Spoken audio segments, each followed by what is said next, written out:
These lips are mine. Next time, don't you dare run away from me.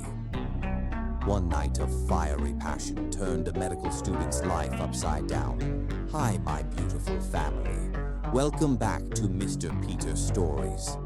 Today, before we dive into one of the best stories I have ever created, I want to start with something very special, something from my heart to yours. A beautiful prayer for my beloved family. Heavenly Father, I come before you with a heart full of gratitude for my beautiful family gathered here today. Each person watching this video is not here by accident. They are here because love connects us, and through that love we share moments that touch the soul. Lord, I ask you to bless them in ways they never expected. Let joy fill their hearts like an overflowing river, washing away every sorrow, every worry, every fear. For those who feel lost, remind them that they are never alone. Even in the quiet moments, you are with them, guiding them, holding them, loving them beyond measure. For those facing battles no one else can see, give them strength. Wrap them in your warmth, remind them of their worth, and show them that better days are coming. Let every tear that falls be replaced with laughter, and let every burden be lifted by your divine hands. To my family who is struggling, whether in their health, their finances, or their relationships, I declare blessings over them. May healing flow into their bodies, may opportunities chase them down, and may love find them in its purest, truest form. Lord, bless their homes, their families, and their dreams. Let them wake up each day with renewed hope, knowing that something amazing is on the horizon. And let them always feel seen, heard, and valued, not just by you, but by me, by this community, and by the people around them. My beautiful family, know this. You are loved beyond words. You are precious. You are destined for greatness. And no matter where you are watching from today, we are connected. We are one. And we are stronger together. Now, are you present? Let's take attendance. Drop a comment and let me know where you're watching from. And most importantly, don't forget to watch the full story, because this one is going to be unforgettable. Let's begin with love. The grand auditorium of Westfield Medical University hummed with anticipation as Dr. Groom Smith approached the podium. At 40, he cut an imposing figure, tall and broad-shouldered with silver threading his dark hair, adding gravity to his handsome features. As the university's owner and chairman, his annual address marked the official commencement of the academic year. Excellence is not an aspiration at Westfield, he began, his deep voice resonating through the sound system. It is our baseline, our foundation. Groom had delivered variations of this speech for 8 consecutive years. The words came automatically while his mind drifted to the board meeting scheduled afterward. Budget allocations, expansion plans, the new cardiology wing that would bear his name. His eyes swept across the sea of eager faces mechanically.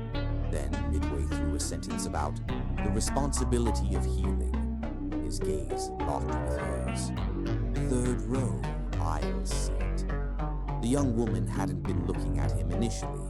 She'd been scribbling notes with intense focus. But as if sensing his attention, she glanced up, and Groom forgot the remainder of his sentence. Her eyes were extraordinary, intelligent, penetrating, unimpressed. While everyone else regarded him with deference, her expression held something closer to assessment. Dark skin with warm undertones, high cheekbones, and a defined jawline framed features that struck him as both classically beautiful and distinctly memorable. For 3 heartbeats, Groom stood silent, an unprecedented lapse that sent his assistant shifting nervously at the side of the stage. Hands, he finally continued, covering his momentary disorientation with a deliberate pause. Into your hands we place not just knowledge, but trust, society's trust. Remember this with every patient you encounter. finished the address without further incident, but his awareness remained fixated on the woman in the third row. Not once did she appear impressed or intimidated by him, a novelty that burrowed under his skin. After the closing applause, Groom declined his usual meet and greet with faculty, claiming urgent business. Instead, he retreated to his private office and summoned his assistant. The student in the third row, aisle seat, he said without preamble. Dark blue blazer. Find out who she is. If his assistant found the request unusual, he showed no indication. Right away, Dr. Smith. Alone again, Groom stood at the floor-to-ceiling window overlooking the campus he'd transformed from a middling medical school to one of the nation's elite institutions. His grandfather had purchased the struggling university as a tax write-off 30 years ago. But where others in his family saw a business asset, Groom recognized potential. Now, at the pinnacle of professional success, he found himself unsettled by a momentary connection with a student whose name he didn't even know. 3 hours later, a file appeared on his desk. Maeve Saylor, his assistant announced, first-year medical student, age 24, graduated summa cum laude from Howard University with dual degrees in biochemistry and psychology, partial scholarship recipient. Currently works night shifts at Memorial Hospital to cover remaining tuition. Groom opened the file. The photograph, formal, unsmiling, yet somehow radiating determination, triggered the same unexpected reaction he'd experienced during the address. Interesting choice of specialty interest, he murmured, scanning further. Neurogenetic disorders and cognitive rehabilitation. Not the usual path to wealth or prestige.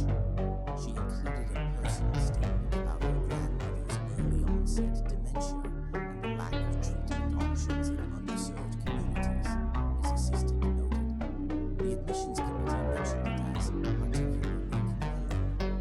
After his assistant departed, Groom spent an uncharacteristic hour reviewing Maeve's complete application. Her writing revealed a sharp, analytical mind tempered by compassion. One professor had written, "This sailor challenges conventional wisdom, not from arrogance, but from a genuine belief that medicine must evolve beyond its comfortable paradigms." That night, in his penthouse overlooking the city, Groom found himself restless. He poured a glass of 30-year-old scotch and stepped onto the terrace. In 2 decades, he transformed from a surgeon with gifted hands to a man who wielded power through proxies, money, influence, institutional authority. Yet as midnight approached, his thoughts repeatedly returned to Maeve Saylor. A brief moment their eyes had connected. There had been something rare in that exchange, a genuine seeing beyond status or position. When had anyone last looked at him as simply a man, rather than as Dr. Groom Smith, the institution? He dreamed of her that night. Not the explicit fantasies that might be expected of a man his age, but something more disorienting. Walking alongside her through the medical campus, engaged in conversation as equals, her laughter sudden and genuine at something he'd said. He woke at dawn with her name on his lips. This unusual preoccupation demanded action. Groom had built his empire by identifying what he wanted and creating paths to acquire it. This situation would be approached with the same strategic precision.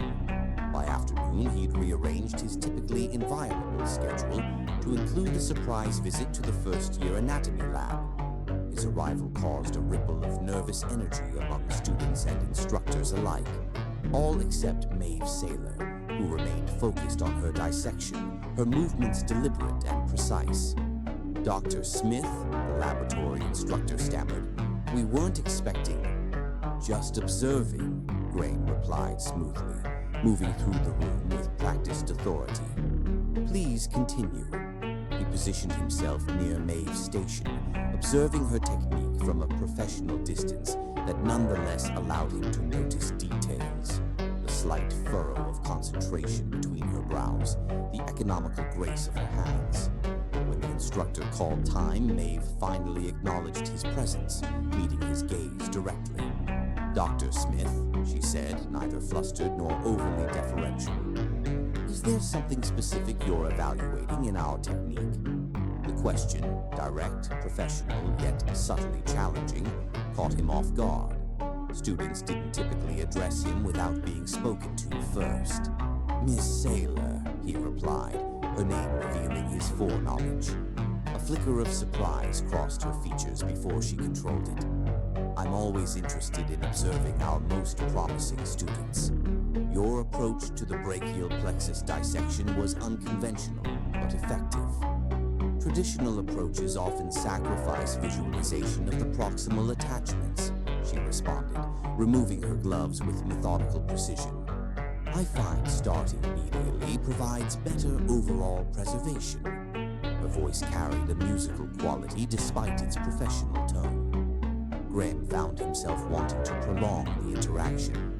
"Your application mentioned an interest in neurogenetic disorders. An ambitious focus for a first year." Something guarded entered her expression. "You've reviewed my application personally. I take particular interest in scholarship recipients." The lie came easily. "Your background is impressive." "Thank you," she said, her tone indicating the conversation was concluded as she gathered her materials. "If you'll excuse me, Dr. Smith, I have a shift at Memorial beginning in 30 minutes. She walked away without waiting for his dismissal, a small but distinct breach of the deference typically shown to him. Rather than irritation, Graham felt a surge of fascination. That night, for the second time in his life, Graham Smith dreamed of the same woman twice. This time, they stood in his private research laboratory, her fingers brushing his as she passed him a specimen slide, the contact sending electricity through his body. He woke at 3 in the morning, his heart racing. Lying awake in the pre-dawn darkness, Graham acknowledged two uncomfortable truths. He was powerfully attracted to Maeve Saylor, and that attraction extended beyond the physical. Even more disturbing, he had absolutely no idea what to do about it. For perhaps the first time since inheriting his family's fortune and power, Graham Smith wanted something he couldn't simply reach out and take. Chapter 2. Calculated Moves. Graham Smith had never been a man to leave matters to chance. His surgical career had been built on precision, his business empire on calculated risk and strategic planning. Now, as he sat in his office reviewing Westfield's security protocols, he was implementing the same methodical approach to engineering another accidental encounter with Maeve Saylor. The student access logs provided the information he needed. For 3 consecutive weeks, Maeve had accessed the medical research library between 11 p.m. and 2 a.m. on Tuesdays and Thursdays, hours when most students were home sleeping and faculty had long departed. The pattern made sense given her hospital work schedule. Thursday evening found Graham in his private study at home, reviewing research papers on neurogenetic disorders with unexpected intensity. By midnight, dressed in casual attire, dark jeans and a charcoal sweater that downplayed his imposing stature, he entered the research library's west wing through his private access door. The cavernous space was dimly lit, with pools of focused light illuminating individual workstations. Most sat empty at this hour. Graham moved silently through the stacks until he spotted her, bent over multiple open textbooks at a corner desk, headphones covering her ears, completely absorbed in her studies. Watching her unobserved, Graham felt an unfamiliar tightness in his chest.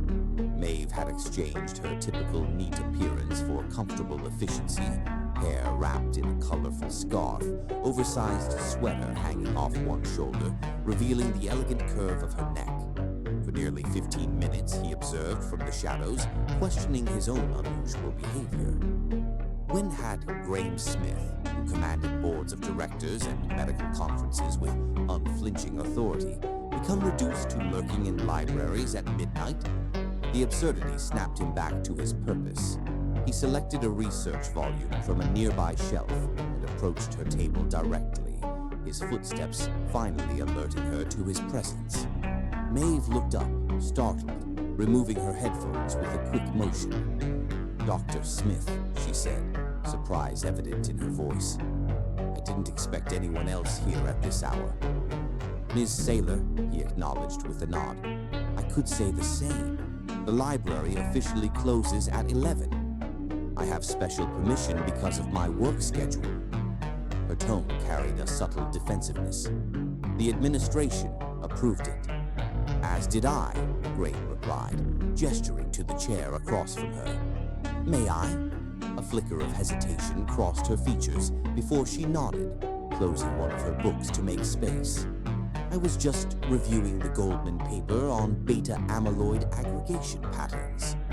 Fascinating work, though I disagree with some of their methodological choices." Graham placed his selected volume on the table. "Interestingly, I have some thoughts on Goldman's approach myself." He tapped the book's cover. "This more recent research by Takahashi suggests an alternative pathway worth considering." Maeve's expression transformed from guarded politeness to genuine interest. She reached for the book, her fingers brushing his momentarily as she took it. The slight contact sent an electric current up his arm. "Takahashi's work isn't on our curriculum," she said, already scanning the pages with keen attention. "Perhaps it should be," Graham replied, settling into the chair. "Your research proposal in your application about early biomarkers for neurodegeneration in underserved populations shows promise. It's similar to a project I was involved with before moving into administration."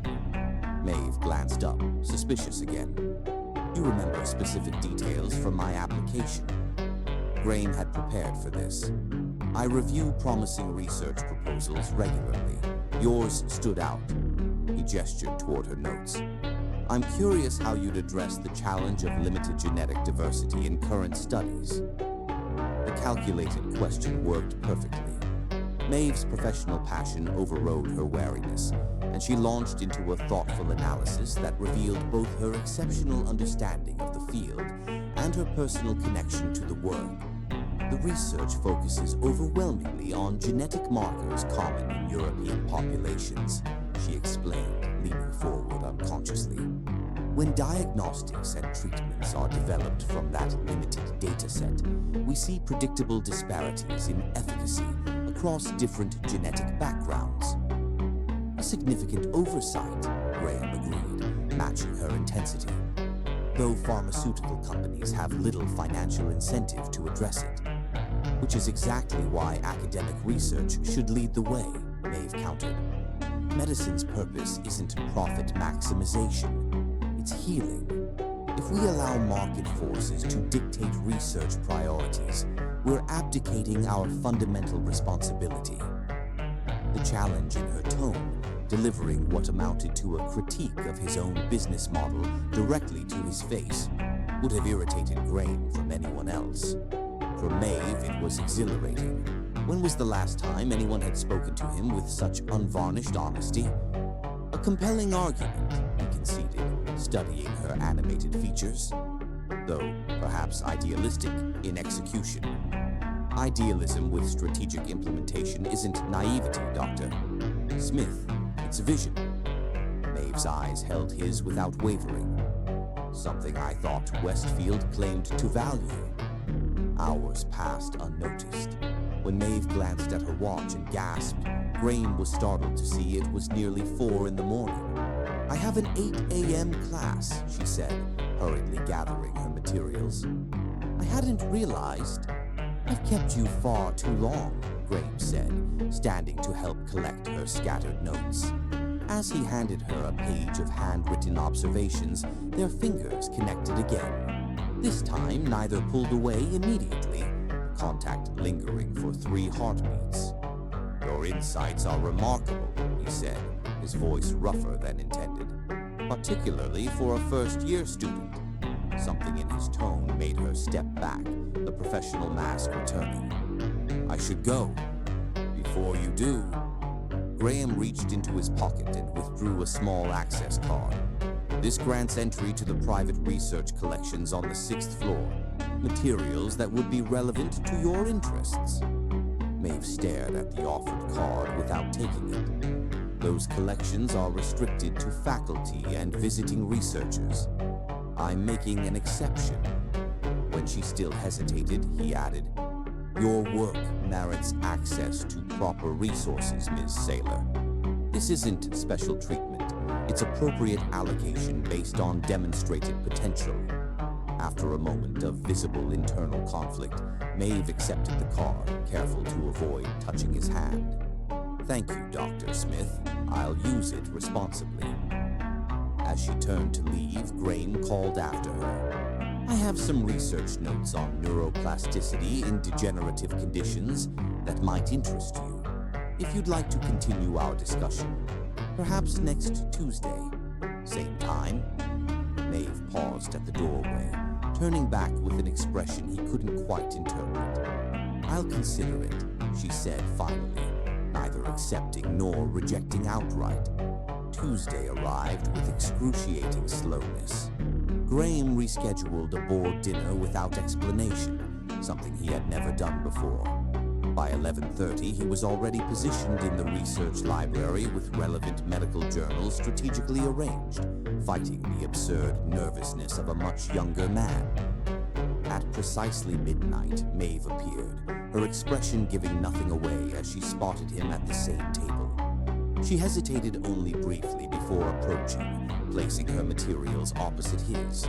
"I found Takahashi's theories on microvascular contributions particularly relevant," she said without preamble, producing a neatly annotated copy of the research he'd shown her. "Especially when considered alongside these emerging studies." She slid a folder across the table, research she'd accessed using the private collection privileges he'd granted. The gesture represented a decision. Professional engagement accepted, boundaries established. "An interesting synthesis," Groom replied, opening the folder. "I've been considering similar connections myself." And so began a pattern that would alter both their lives irrevocably. Twice weekly, under the pretense of academic mentorship, they met in the midnight quiet of the research library. What started as professional discourse gradually evolved into broader conversations about medical ethics, healthcare inequities, even literature and philosophy. During their third meeting, Groom impulsively suggested they relocate to his private research office for access to specialized databases. Maeve agreed with only slight hesitation, and their academic sanctuary shifted to the more intimate setting of his personal workspace, with its comfortable seating and superior coffee. By their fifth meeting, Groom found himself sharing aspects of his surgical career he discussed with no one, the cases that haunted him, the patients he couldn't save despite his celebrated skills. Maeve listened with the compassion untainted by the awe or intimidation others showed him. "You became an administrator to create systemic change after feeling powerless as a surgeon," she observed during one particularly open exchange. "Yet you seem to miss the direct impact of treating patients." A statement delivered without judgment cut closer to truth than Groom cared to admit. He changed the subject, but the observation lingered, an uncomfortable mirror held to motivations he rarely examined. During their eighth meeting, Groom found himself watching Maeve's hands as she sketched a neural pathway diagram, struck by their elegant efficiency. When she reached for a reference book at the same moment he did, their fingers not only touched, but inadvertently intertwined for a suspended moment. The contact sent heat coursing through his body, and he saw her pupils dilate slightly before she carefully withdrew her hand. Neither acknowledged what was happening between them, the gravitational pull that gradually decreased the physical distance across the table with each meeting, the conversations that stretched until dawn, the personal disclosures that had nothing to do with medicine or research, yet both recognized the dangerous territory they approached. Maeve maintained careful formality, always addressing him as Dr.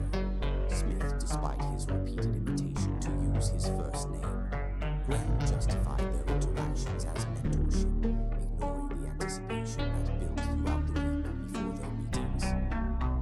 silence grew thinner with each encounter, the unspoken tension more palpable. And with every meeting, Graham Smith, a man accustomed to pursuing what he wanted directly, found himself increasingly willing to dismantle the principles and boundaries of a lifetime for a few hours in her company. Chapter 3. Dangerous Proximity. The transformation of Graham's private office into a dedicated research space happened gradually over weeks, each edition justified as academic necessity. The sleek conference table now permanently hosted medical journals and research materials. A second computer workstation appeared, then specialized equipment for data analysis.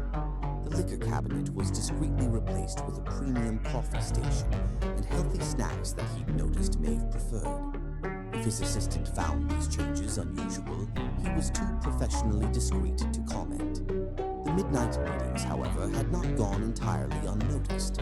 The security logs documented their timing with mechanical precision, creating a paper trail that made Graham uncomfortably aware of potential scrutiny. "I've adjusted the security protocols," he mentioned casually during their 12th meeting. "Your access card now bypasses the main logging system when you enter this wing." Maeve looked up from her notes, a flicker of concern crossing her features. Why would that be necessary? Graham maintained his expression of professional neutrality. Purely practical.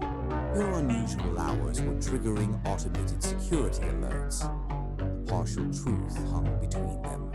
Both understood the real purpose, minimizing evidence of their increasingly frequent encounters. Both also recognized this represented another incremental step beyond appropriate boundaries.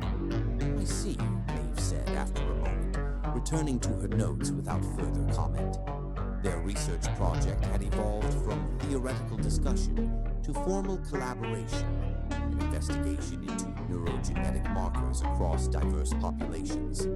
Maeve's innovative approach, combined with Graham's extensive resources, created genuine academic value, providing convenient justification for their continued association. Yet, as October gave way to November, the intellectual pretext grew increasingly transparent. Graham found himself manufacturing reasons to extend their sessions, introducing topics tangential to their research, simply to prolong their time together.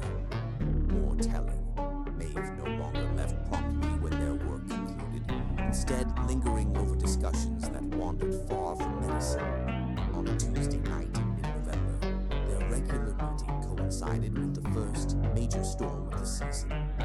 Wind howled against the reinforced windows of Graham's office as rain lashed the glass in rhythmic waves. "The latest data sets from Johnson Hospital support your hypothesis," Graham said, reviewing figures on his monitor, "particularly regarding the expression patterns in..." The lights flickered once, twice, and plunged the office into darkness. Emergency lighting activated moments later, casting the space in a dim blue glow.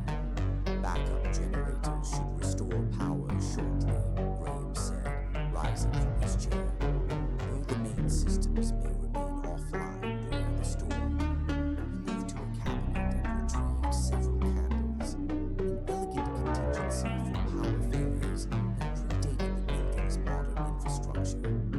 As he arranged them on the conference table, their warm light created intimate pools of illumination in the darkness. "Is continuing necessary?" Maeve asked, her voice slightly tense. "We could reschedule. The storm is expected to last until morning," Graham replied, striking a match. The sudden flare illuminated his features from below. "Roads are likely unsafe already, unless you have urgent reasons to leave." The suggestion that she might stay longer than usual hung in the air between them. In the candlelight, the professional environment transformed into something more intimate. Shadowed corners, softened edges, the steady rhythm of rain creating an insular atmosphere that felt removed from the world beyond.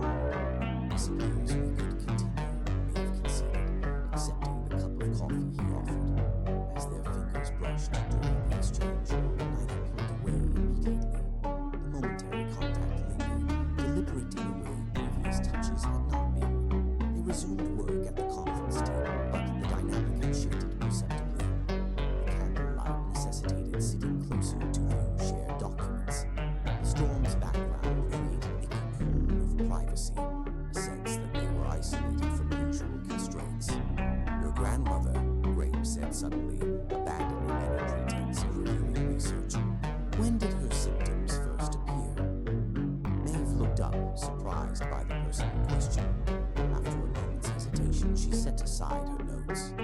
I was 16. Small things at first, misplaced items, forgotten appointments. We attributed it to stress after my grandfather died. We were close to her. She raised me after my mother passed. Maeve's voice softened with memory. She was formidable, school principal for 30 years, respected throughout the community. Watching such a powerful mind gradually, her voice caught. The disease took her memory first, then her independence, finally her dignity. That's why you focused your research on early intervention, Graham observed. Not just treatment, but prevention. Memory isn't just information storage, it's identity. Who we are, what we've experienced, who we've loved. Maeve's gaze was distant, vulnerable in a way he hadn't witnessed before. When I was 19, my grandmother no longer recognized me. She thought I was my mother. The pain in her voice pierced something in Graham's chest. Without conscious decision, he reached across the table and covered her hand with his own. "I'm sorry," he said simply. Maeve didn't withdraw from his touch. Instead, after a moment, she turned her palm upward, allowing their fingers to lightly intertwine. The gesture, small but deliberate, accelerated Graham's pulse. "What about you?" she asked quietly. "What drove you from surgery to administration? The real reason?" The question penetrated his carefully maintained professionalism. Perhaps it was the storm's isolation or the candlelight's intimacy. But Graham found himself answering with unexpected honesty. "My father was a ruthless man," he began, his voice low. "Brilliant in business, utterly detached personally. His philosophy was simple: acquire, control, expand. People were assets or obstacles, nothing more." Graham stared into the candle flame, conscious of Maeve's hand still resting in his. "I was determined to be his opposite. Medicine seemed the perfect rejection of his values, healing rather than exploiting, serving rather than dominating." He smiled faintly, the expression tinged with irony. "I excelled in surgery, but after losing a teenage patient despite perfect technique, a girl whose family couldn't afford to seek treatment earlier, I realized that individual excellence wasn't enough. The system itself was flawed. So you abandoned medicine for business after all." "I embraced my inheritance to transform it into something better." Graham's fingers tightened slightly around hers. "Or so I told myself. Looking back, I wonder if I simply found a more palatable way to exercise the same control my father craved." The confession hung in the air between them, more intimate than any physical touch. Maeve studied his face in the flickering light, her expression unreadable. "Why are you telling me this?" she asked, her voice barely above a whisper. Before he could answer, a tremendous crash of thunder shook the building. Maeve startled, instinctively gripping his hand tighter. The sudden intensity of their connection, fingers fully intertwined now, created a moment of suspended reality. They sat frozen, eyes locked, breath synchronized, hands joined across the research that had brought them together. Something fundamental shifted in that silence.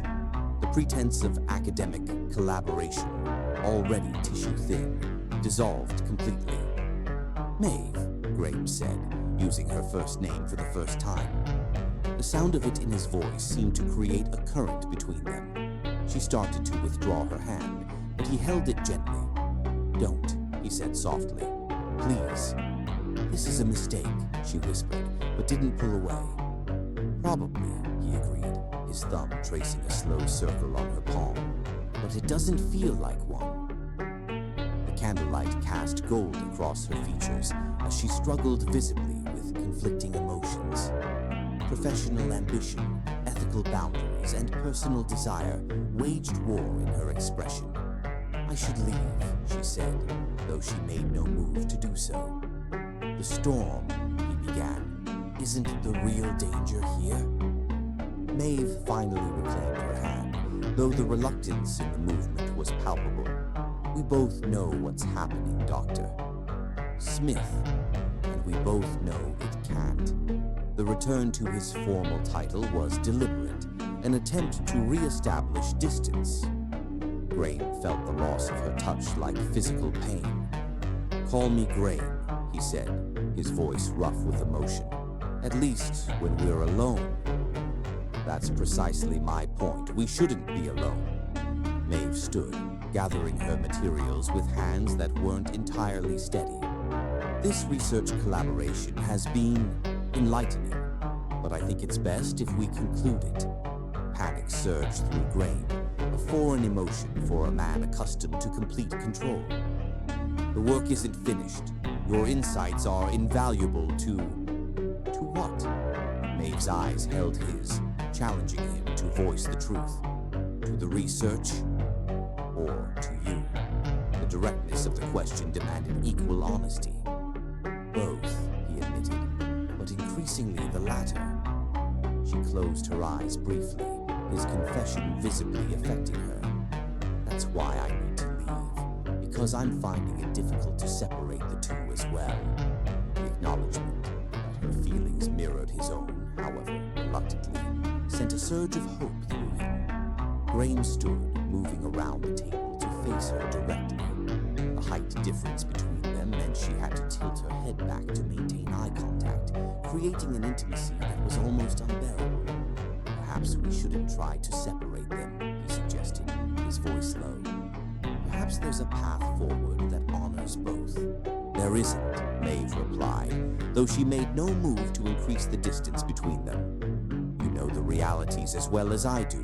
The power differential, the professional consequences, the scandal if what?" Grain asked, taking a careful step closer.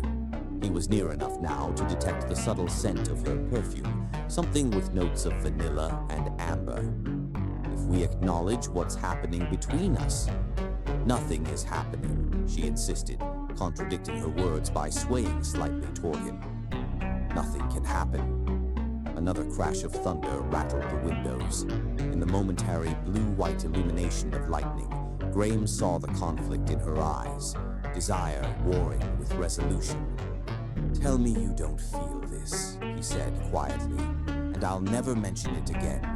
We'll return to purely professional interaction. I'll arrange for another faculty member to oversee your research. Just tell me honestly that you don't feel the same connection I do." Maeve's lips parted as if to speak, but no words came. Instead, she abruptly stepped back, creating distance between them. "I need to go," she said, her voice steadier than before. "Now." Graham knew he stood at a crossroads.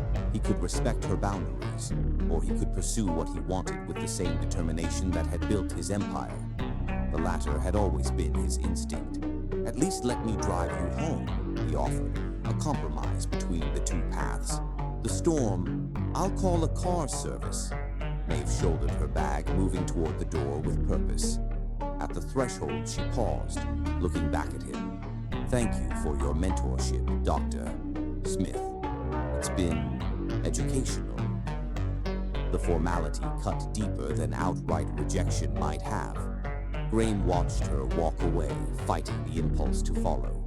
When the door closed behind her, he remained standing in the candlelit office, surrounded by the research materials that had brought them together, and the growing certainty that he had just made a critical error in letting her leave. Outside, the storm continued unabated, matching the turbulence within him. Chapter 4, Reckless Proposition. 3 days passed without word from Maeve. Graham checked his phone obsessively, refreshed his email constantly, and twice found himself walking past the lecture halls where her classes were scheduled. He recognized the behavior as beneath his dignity, yet couldn't seem to stop himself. On Friday afternoon, his assistant delivered a neatly packaged box to his office. Inside, Graham found the access card to the private research collections and a handwritten note. "Dr. Smith, I'm returning this with my sincere gratitude for your mentorship. Our discussions have been invaluable to my academic development. However, I believe it's best for both of us if I pursue my research independently going forward. Respectfully, Maeve Saylor." The formality felt like a physical blow. Graham read the brief message multiple times, analyzing each carefully chosen word. She hadn't permanently severed their connection, merely redirected it toward appropriate professional boundaries. It was the rational decision, the correct one. So why did it feel like devastating rejection? That evening, alone in his penthouse, Graham poured himself a double scotch and stepped onto the terrace. The city lights blurred beneath him as he contemplated the absurdity of his situation. At 40, he commanded one of the nation's premier medical institutions. His fortune placed him among the wealthiest individuals in the country. World-renowned physicians sought his approval and attention. Yet here he stood, brooding over a 24-year-old medical student who had the audacity to reject his attention. "This ends now," he muttered to himself, draining his glass. His father's voice seemed to echo in his head. "Smiths don't pine, they act." The next morning, Graham instructed his assistant to send a spectacular arrangement of white orchids to Maeve's apartment address, accompanied by a note requesting a professional meeting to discuss a potential research grant. It was a calculated approach, maintaining the pretext of academic interest while making a gesture impossible to ignore. The flowers were returned to his office that afternoon, unopened and unacknowledged. For 5 days, Graham attempted to focus on university business. He led board meetings, reviewed expansion plans, and authorized equipment purchases with mechanical efficiency. Outwardly, he remained the impeccable administrator. Inwardly, his thoughts continuously circled back to Maeve. Her intelligence, her integrity, the way her eyes had reflected candlelight during the storm. On the 6th day, his resolve broke. Abandoning all pretense of coincidence, he positioned himself outside the neuroscience lecture hall precisely as Maeve's class concluded.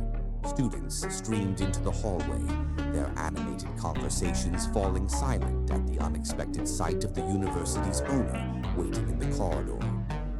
Maeve emerged last, deep in conversation with a professor. She stopped abruptly when she saw Graham, her expression cycling through surprise, wariness, and finally composed neutrality. "Dr. Saylor," the professor said, "we'll continue this discussion tomorrow." Left alone with Graham in the rapidly emptying hallway, Maeve straightened her shoulders. "Dr.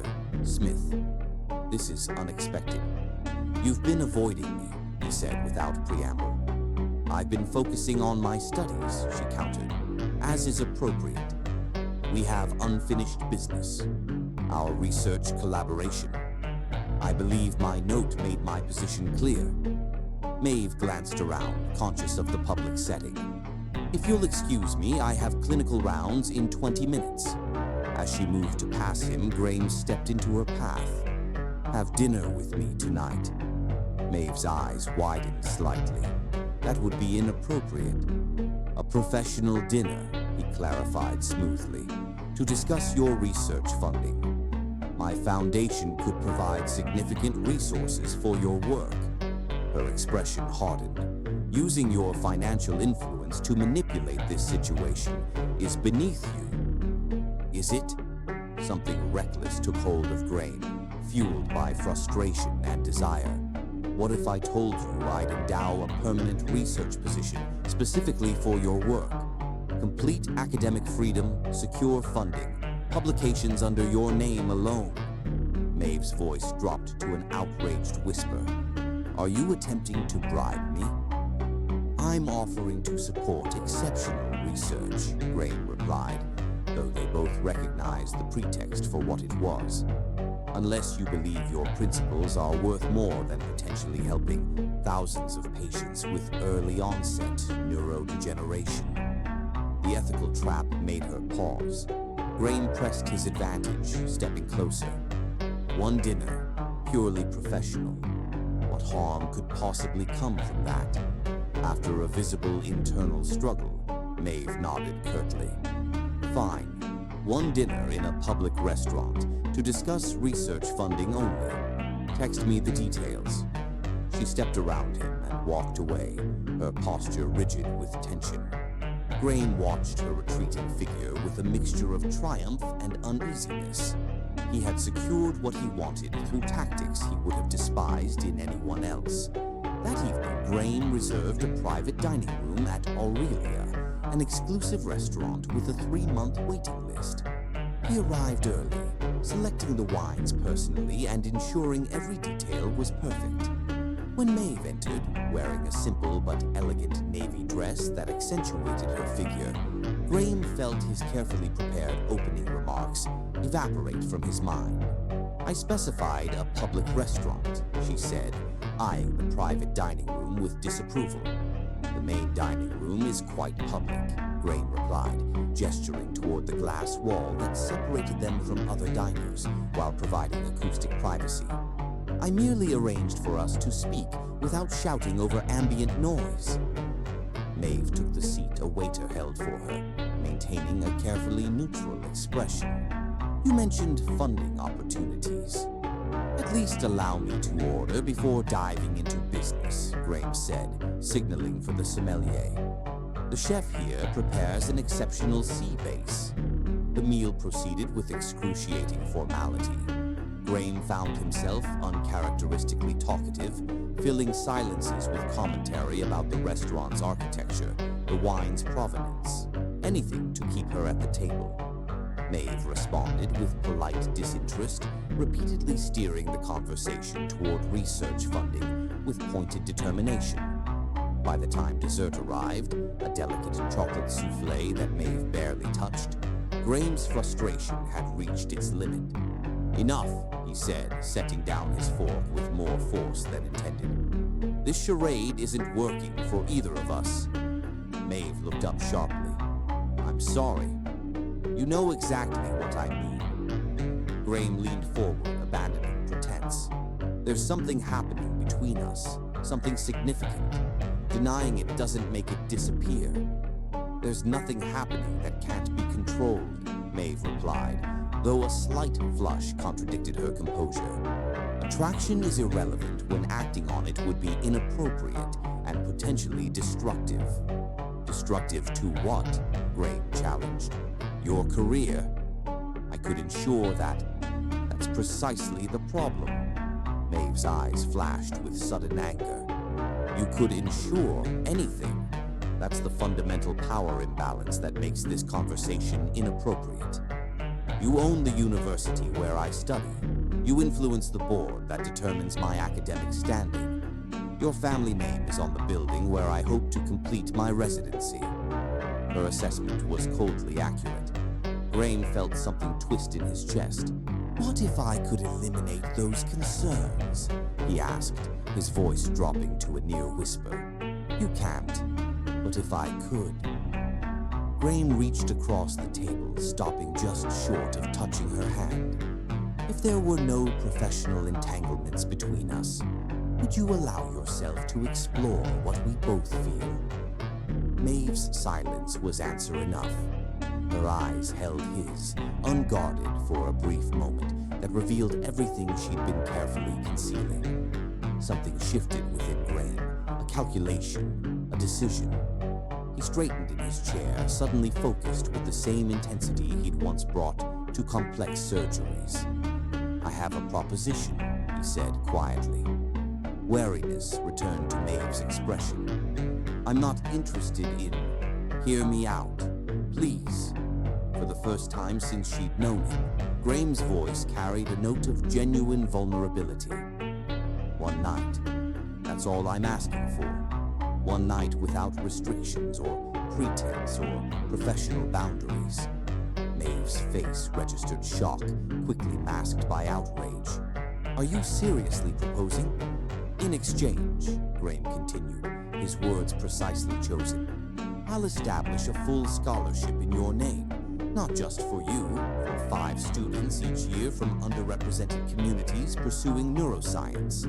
Additionally, I'll endow a research center focused specifically on neurodegeneration in diverse populations, with guaranteed positions for qualified researchers from those same communities." The clinical detachment in his voice belied the thundering of his heart. He was crossing a line that couldn't be uncrossed, transforming desire into transaction in a way that violated every professional and ethical standard he was sworn to uphold. Maeve stared at him, her expression shifting from disbelief to disappointment to cold fury. "Let me be absolutely clear about what's happening right now," she said, her voice deadly quiet. "You, the owner of the university where I study, are offering to trade academic opportunities for sexual favors." Put so bluntly, the proposition sounded as reprehensible as it was. Graham opened his mouth to qualify, to explain, but found no defense. "I believed you were different," Maeve continued, gathering her purse and standing. "I thought your interest in my work was genuine. I even respected you despite my better judgment." "Maeve, my grandmother cleaned houses for families like yours to pay for my mother's education," she said, each word precise and cutting. "My mother worked 2 jobs to save for mine. I've earned every opportunity through merit and hard work, not by trading my dignity for advantage." Graham stood as well, desperate to salvage something from the catastrophic miscalculation.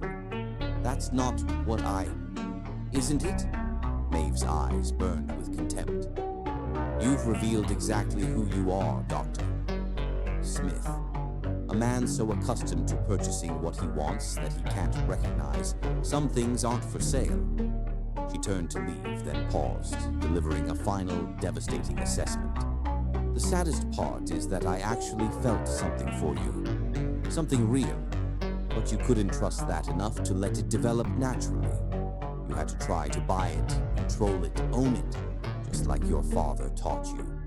The reference to his confidential disclosure during the storm, now weaponized against him, left Graham speechless. He watched, paralyzed, as Maeve walked away, her back straight and head high, despite the trembling he could detect in her shoulders. Only when she disappeared did he sink back into his chair, a hollowness expanding in his chest. The restaurant staff hovered uncertainly at the periphery, sensing the catastrophe but unsure how to respond to a man of his stature in apparent distress. "Sir," the maitre d' ventured cautiously. "Is everything out?" Graham ordered, his voice barely controlled. "Everyone out. Now!" Alone in the abandoned private dining room, surrounded by the elegant trappings of a disastrous evening, Graham Smith, for the first time since childhood, buried his face in his hands. He'd pursued Maeve with the same strategic determination that had built his empire, using every advantage at his disposal. And in doing so, he had destroyed the very thing he sought to capture: her genuine regard, freely given. Worse, he recognized with crushing clarity that her final assessment was accurate. Despite his lifelong attempt to differentiate himself from his father when faced with something he couldn't easily obtain, he had reverted to the same tactics: manipulation, coercion, treating people as commodities to be acquired. The realization was devastating. So absorbed was he in this moment of painful self-recognition that Graham failed to notice the young waiter in the main dining room, smartphone discreetly capturing the aftermath of what had clearly been a dramatic confrontation between the university's famous owner and a beautiful young black woman who had stormed out in evident distress. By morning, the speculation would begin. By afternoon, it would become rumor. And by the following day, both their lives would be forever altered in ways neither had anticipated. Chapter 5. Scandal erupts. Graham's phone rang at 6:17 a.m., jerking him from restless sleep after the disastrous dinner. "This is Smith," he growled. "Sir, we have a situation." His assistant's voice carried unusual tension. "Photos from Aurelia restaurant last night are circulating online. You and Ms. Saylor in what appears to be a heated argument with accompanying speculation."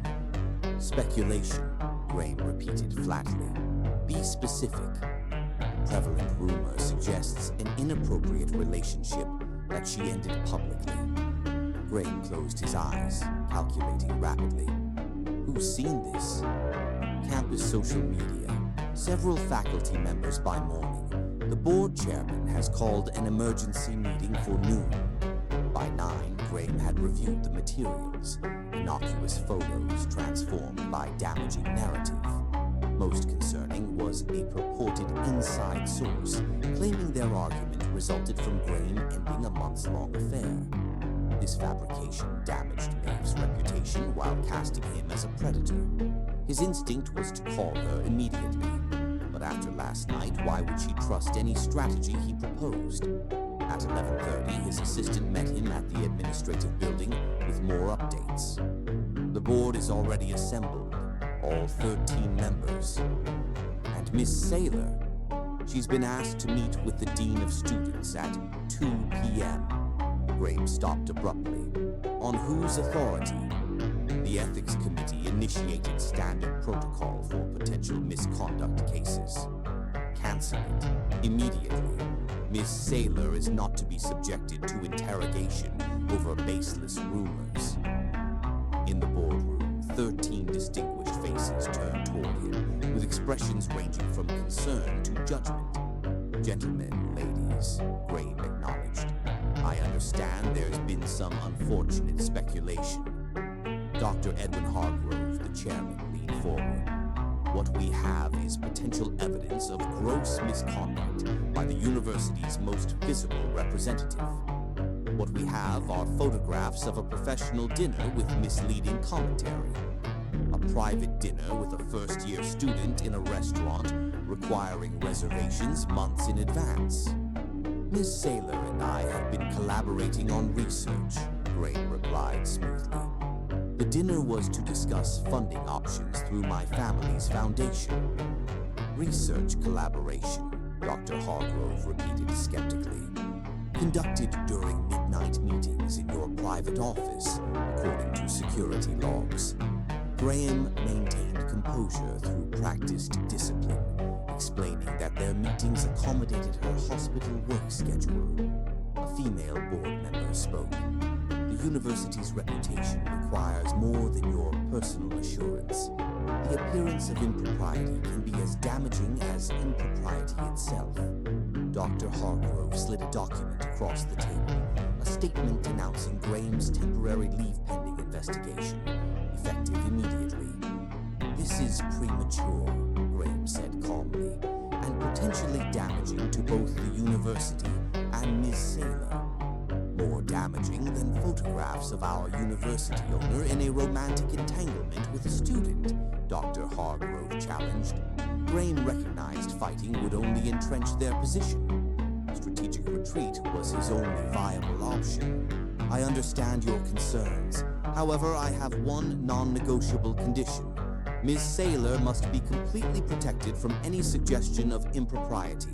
No interviews, no hearings, nothing that might compromise her academic standing. Dr. Hargrove studied him. Your concern for Ms. Saylor's welfare seems particularly acute.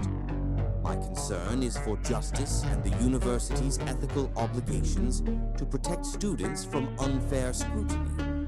After exchanges of glances, Dr. Hargrove agreed. Ms. Saylor will not be subjected to proceedings, provided she confirms independently that your interactions remained professional. Back in his office, Graham learned that Maeve was already facing consequences, photographed on campus, approached by faculty with questions, leaving class early after a loud comment. Without hesitation, he wrote her a personal letter, instructing his assistant to have it hand-delivered with absolute privacy. By evening, Graham had retreated to his penthouse, deflecting all calls. The day's events replayed in his mind as he searched for the critical error. Truth was obvious. His fundamental mistake wasn't the dinner or proposition, but his initial decision to pursue her despite the inherent power imbalance. His phone vibrated with an unfamiliar number from the university's student housing exchange. This is Smith. I received your letter. Maeve's voice was tightly controlled. Thank you for calling. I didn't call to reconnect. I called because I need to understand why you did it. The letter explains, not the letter. The board statement. Protecting me while sacrificing yourself. Graham hesitated. It was the right thing to do. Since when does right factor into your calculations? Bitterness colored her tone. Since I realized what my actions had cost you, I can absorb professional consequences. My position, name, and fortune insulate me from lasting damage. You have no such protection. Silence followed then. They're calling me your mistress, suggesting I traded favors for advantages. People I've never spoken to have suddenly formed opinions about my character, my abilities, my worth. Each word struck Graham like physical pain. I'm sorry. The statement should help counter those narratives. It won't, but I appreciate the attempt. Her voice strengthened. I won't let this derail my education or research. I worked too hard to get here. You shouldn't have to fight this battle, Graham said quietly. One of many I didn't choose. Goodbye, Doctor. Smith. Maeve. The line had already disconnected. Graham stood motionless, phone pressed to his ear. Finally, he moved to his desk with newfound purpose. If he couldn't undo the damage, perhaps he could create something meaningful from the ruins. By dawn, he had drafted documents establishing an independently managed research foundation dedicated to neurogenetic disorders in underrepresented populations, funded substantially but governed beyond his control or influence. It wasn't redemption, but it was a start. Chapter 6. Pursuing Fire. 3 weeks into his temporary leave of absence, Graham found himself more professionally active than he had been in years. Not in university administration, that remained in the hands of an interim leadership team, but in a return to his original calling. A small community clinic in Westridge, a struggling neighborhood 20 minutes from the university, had been surprised by his offer to volunteer as a physician 2 days weekly. More surprised when he arrived without fanfare, dressed in simple slacks and a button-down shirt, rather than his customary tailored suits, ready to see patients alongside their overworked staff. Those first days had been awkward. Nurses and administrators uncertain how to treat the disgraced university owner, now suturing minor wounds and conducting routine examinations in their modest facility. But Graham's surgical precision and unexpected humility gradually earned tentative acceptance. You're actually good at this, Dr. Elena Reyes, the clinic's no-nonsense medical director, observed after watching him calm a terrified child before setting her broken arm. I half expected you'd be all theory and no practice after years behind a desk. Some skills never leave you, Graham replied, completing the cast with methodical precision. Though I'm admittedly rusty. Rusty or not, we need the help. She studied him with frank curiosity. But why here? A man with your credentials could volunteer at any prestigious hospital. Graham considered his answer carefully. Those hospitals already have adequate resources. Here I might actually make a difference. It wasn't the full truth, but it wasn't entirely false either. What he couldn't explain, even to himself, was the curious relief he felt in treating patients again. The immediate, tangible impact of easing suffering without institutional politics or financial calculations cluttering the exchange. The simple gratitude in a patient's eyes when pain was alleviated or fear assuaged. Meanwhile, Maeve faced her own challenges at Westfield. Despite the board's statement protecting her from formal proceedings, whispers followed her through campus corridors. Some professors questioned her academic achievements, suggesting they resulted from special attention rather than merit. Her lab partners requested reassignment, fearing association with her controversy. The isolation might have broken someone with less determination. Instead, Maeve doubled her study hours, produced research papers of exceptional quality, and maintained perfect attendance despite the uncomfortable scrutiny. A prominent neurologist attempted to remove her from a prestigious research project. She calmly presented documentation of her contributions, so compelling that he was forced to retreat. Their paths remained separate but parallel, both fighting distinct battles triggered by the same catalyst, specific struggles, until fate intervened. One evening in late April, reviewing patient files at the clinic long after his volunteer shift had ended, Groom discovered a funding crisis threatening the facility's future. Insurance reimbursements had been delayed, grant renewals stalled in bureaucratic limbo, and critical equipment needed immediate replacement. Without hesitation, he established an anonymous endowment ensuring the clinic's continued operation. The same week, he created a scholarship foundation for students from underrepresented backgrounds pursuing neuroscience, with selection criteria specifically designed to benefit students like Maeve without directly involving her. These actions weren't calculated strategies to win Maeve back. They reflected genuine transformation, a reconnection with the values that had initially drawn him to medicine before ambition and his father's influence had redirected his path. Groom heard about Maeve only through carefully casual inquiries to his remaining university contacts. She was excelling despite the controversy, her research advancing through sheer brilliance and determination. He felt pride without entitlement, concern without possessiveness, unfamiliar emotions for a man accustomed to ownership. Their paths crossed unexpectedly 6 weeks after the scandal. Groom was completing a shift at the clinic when paramedics brought in a stroke patient, an elderly woman from Maeve's neighborhood. As he stabilized the patient, a familiar voice cut through the emergency room chaos. "Grandmother." Maeve rushed to the bedside, her professional composure cracking at the sight of her only remaining family in crisis. When she noticed Groom, shock froze her momentarily before her focus returned to her grandmother. "Doctor, Reynolds is handling her case," a nurse explained, gesturing toward Groom. "Doctor Reynolds," Maeve repeated, confusion evident. "I've been using my middle name," Groom explained quietly, "to avoid complicating patients' care with associations." Understanding dawned in her eyes, followed by wariness. "Is she stable for now?" Groom assured her. "But she needs specialized treatment not available here." What followed was a demonstration of Groom's transformation. Without fanfare or announcement, he arranged helicopter transport to the university's Advanced Neurology Center, personally called the best neurologist on staff, and ensured priority treatment, all without once leveraging his name or position. When paperwork mentioned prohibitive costs, he quietly arranged coverage through the clinic's emergency fund. Maeve observed these actions with growing confusion. This humble efficiency contradicted everything she'd believed about him, a man she'd dismissed as fundamentally self-serving. During her grandmother's transport, they found themselves momentarily alone in the clinic's small break room.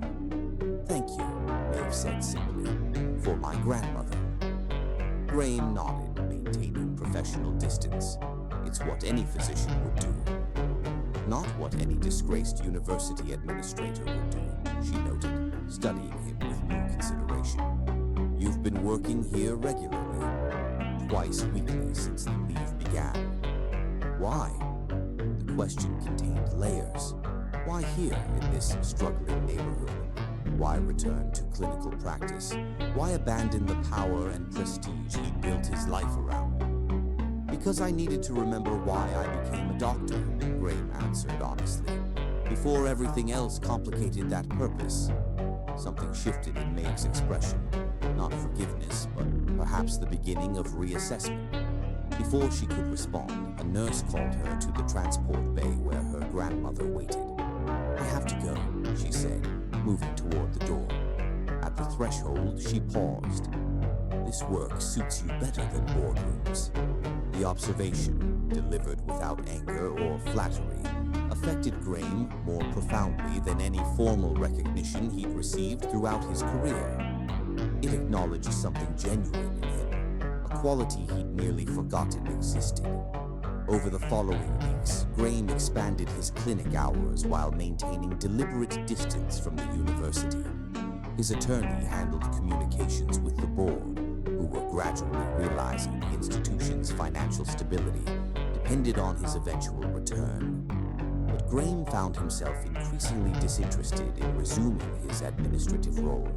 What he couldn't forget was Maeve's unexpected appearance and their brief exchange. The memory lingered, not as a strategy for reconnection, but as a moment of authentic recognition between two people seeing each other clearly for perhaps the first time. When news reached him that Maeve had signed up for a medical volunteer mission to an underserved Caribbean community, Graham felt no entitlement to this information. He simply acknowledged it as further evidence of her exceptional character. 3 days before her scheduled departure, Graham received an alert from the university hospital's pharmacy system, an unusual prescription pattern for specialized medications. Investigating discreetly, he discovered several critical treatments required for the mission had been denied funding at the last minute. Without hesitation, Graham leveraged his pharmaceutical industry connections to secure and personally deliver the medications to the mission coordinator, with strict instructions to maintain his anonymity. The action wasn't calculated to impress Maeve. She would likely never know of his involvement. The mission departed as scheduled. 2 days later, Graham received an unexpected text message from an international number. The medications arrived just in time. They told me who was responsible. Still processing that information. But thank you. M. Graham stared at the message for a long moment, something warm and unfamiliar expanding in his chest. Not triumph or satisfaction, but something quieter and more profound. The realization that doing right without expectation of return carried its own reward. He responded simply, "No thanks necessary, be safe." It wasn't pursuit in any conventional sense, but in choosing to become worthy rather than simply wanting, Graham had perhaps initiated the most meaningful chase of his life. Chapter 7. Forbidden Touch. Maeve's volunteer mission extended from the planned 2 weeks to nearly a month. The rural Caribbean clinic faced overwhelming needs with minimal resources, testing even the most experienced physicians. Though still a student, Maeve's exceptional abilities and tireless work ethic earned respect from the mission's senior doctors, who increasingly relied on her judgment. In her rare moments of quiet, usually late at night under mosquito netting with only her thoughts for company, Maeve found herself reflecting on Graham Smith. Not the powerful administrator who had propositioned her, but the physician she'd glimpsed at the community clinic, focused, humble, genuinely committed to patient care. The contradiction troubled her more than she cared to admit. The mission's final week brought crisis. A tropical storm damaged their medical supplies, including temperature-sensitive medications for several critical patients. The nearest replacement source was a 12-hour journey over treacherous roads, with no guarantee of availability upon arrival. When Maeve mentioned this during her daily satellite call to check on her grandmother's recovery, she was simply venting frustration. She never expected action, much less the miracle that occurred 18 hours later. A private helicopter landed on the village's makeshift soccer field, carrying not only the needed medications, but additional supplies the clinic had been requesting for months. The mission director was stunned, explaining to Maeve that an anonymous donor had arranged everything, including permission for the unauthorized landing from notoriously difficult local officials. Maeve knew immediately. The precise inventory of exactly what they needed, the diplomatic connections required for emergency clearance, it carried Graham's unmistakable efficiency. Yet unlike his previous grandiose gestures, this one came with no name, no recognition, no implied obligation. The night before her departure from the island, Maeve sent a text. "Thank you again. Your intervention saved lives." His reply came minutes later. "You did the saving. I merely facilitated." Something about the humble response unlocked emotions Maeve had been suppressing. Before she could reconsider, she typed, "I caught a severe fever during cleanup after the storm. While half delirious, I found myself wishing you were here." She hit send before rational thought could intervene, then immediately regretted the vulnerability. His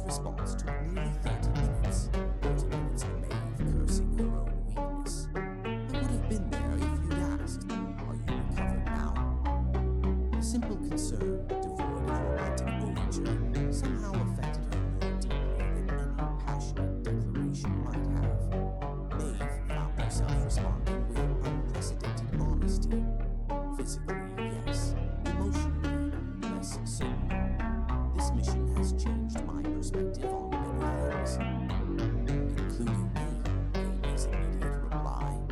Maeve stared at the question, its directness demanding equal candor. Yes, though I'm not sure what that means yet. It doesn't need to mean anything immediately. Recovery first, and then later. The wisdom in his response surprised her.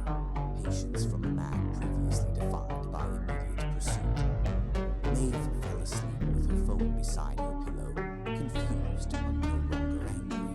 Upon returning to the university, Maeve found the Groom had found fresh targets during her absence. Her colleagues welcomed her back with genuine enthusiasm for her mission work, a scandal largely forgotten in academic circles, if not entirely erased. Her first week back, Maeve visited her grandmother at the rehabilitation center. The elderly woman's recovery had been remarkable, due largely to specialized therapy normally reserved for patients with premium insurance. When Maeve inquired about payment, the billing department mentioned an anonymous donation to their patient assistance fund, specifically earmarked for stroke rehabilitation. Again, Graham's invisible hand. Yet, unlike before, when such gestures had seemed manipulative, Maeve now recognized them as genuinely compassionate, particularly since he sought no acknowledgement or advantage from them. On a rainy Tuesday evening, Maeve made an impulsive decision. Leaving the library earlier than usual, she drove to the Westridge Clinic where she knew Graham would be finishing his shift. She waited in her car, questioning her judgment repeatedly, nearly leaving twice before finally gathering her courage. The clinic was closing when she entered. A nurse looked up in surprise. "We're not accepting new patients tonight, but if it's urgent..." "I'm looking for Dr. Reynolds," Maeve said, using Graham's cover name. "Is he still here?" Recognition dawned in the nurse's eyes. "Dr. Saylor, right? From the volunteer mission." She smiled. "He's finishing paperwork in the back office. Go on through." Maeve found him hunched over patient files, sleeves rolled up, hair slightly disheveled, so different from the impeccable administrator she'd first encountered. He looked up, freezing momentarily at the sight of her. "Maeve." Her name emerged with quiet surprise. "Is everything all right? Your grandmother is recovering well thanks to your intervention," she completed. "That's partly why I'm here." Graham set down his pen, giving her his full attention without rising from his chair, maintaining careful distance. "What's the other part?" Maeve closed the office door, creating privacy that suddenly felt dangerous. "I need to understand what happened to you." "What do you mean?" "This." She gestured around the modest clinic. "Volunteering here, the donations, the medical supplies, all of it without recognition or advantage. It doesn't match the man who propositioned me 3 months ago." Graham's expression grew thoughtful. "Perhaps that man no longer exists." "People don't change so fundamentally without catalyst," Maeve challenged. "Don't they?" Graham stood slowly, maintaining distance. What if the catalyst was recognizing that everything you thought defined you was actually obscuring who you really are? The philosophical response surprised her. "And who are you really, Doctor?" "Smith." "I'm still discovering that," he admitted. "But I know who I'm not. I'm not my father. I'm not defined by acquisition or control. And I'm not pursuing you anymore, Maeve." The statement should have brought relief. Instead, it created an unexpected, hollow sensation in her chest. "Then why all this?" she asked, gesturing vaguely. "The clinic, the medications, my grandmother's treatment." "Because they were right," Graham answered simply. "Not because they might lead back to you." The honesty in his voice was unmistakable. Maeve took a step closer, studying his face with new awareness. "And if they did lead back to me?" she asked quietly. Something flickered in Graham's eyes, hope immediately tempered by caution.